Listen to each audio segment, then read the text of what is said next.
तो मैंने senior Cambridge किया था, उसके बाद ग्रेजुएशन किया 3-4 साल यहीं दिल्ली यूनिवर्सिटी से।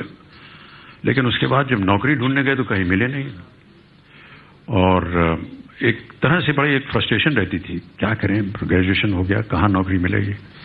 तो हम लोग साथीगण सब बैठ करके यहीं दिल्ली के कॉफी हाउस में बैठ करके कोसते थे, यार ग्रेजुएशन हो गया, कहीं नौकरी नहीं मिल रही, क्या किया जाए।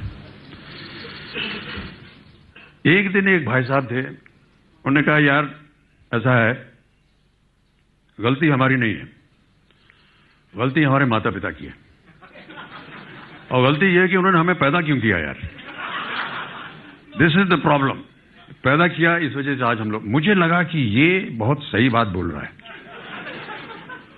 और जिंदगी में पहली बार और आखिरी बार बाबूजी के सामने में गया। कभी भी उनके सामने मैंने ऊंचे स्वर में बात नहीं की। मैंने कहा आज मुझे पता चल गया है कि वजह क्या है इन सब बातों की, आपने मुझे पैदा क्यों किया था।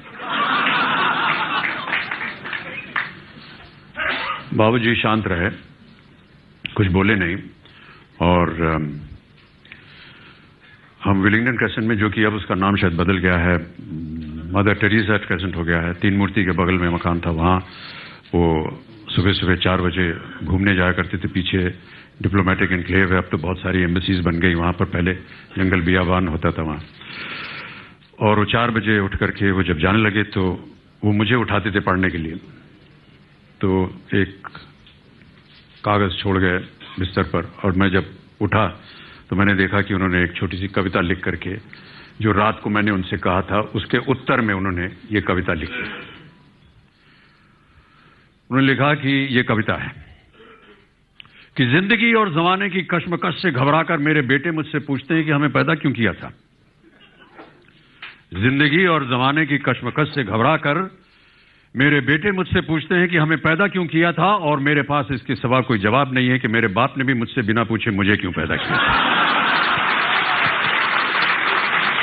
और मेरे पास इसके सिवा कोई जवाब नहीं कि मेरे बाप ने भी मुझसे बिना पूछे मुझे क्यों पैदा किया था, और मेरे बाप को उनके बाप ने बिना पूछे उन्हें, और उनके बाबा को बिना पूछे उनके बाप ने उन्हें।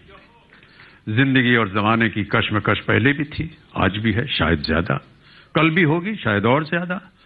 तुम ही नई लीक रखना, अपने बेटों से पूछकर उनको पैदा करना।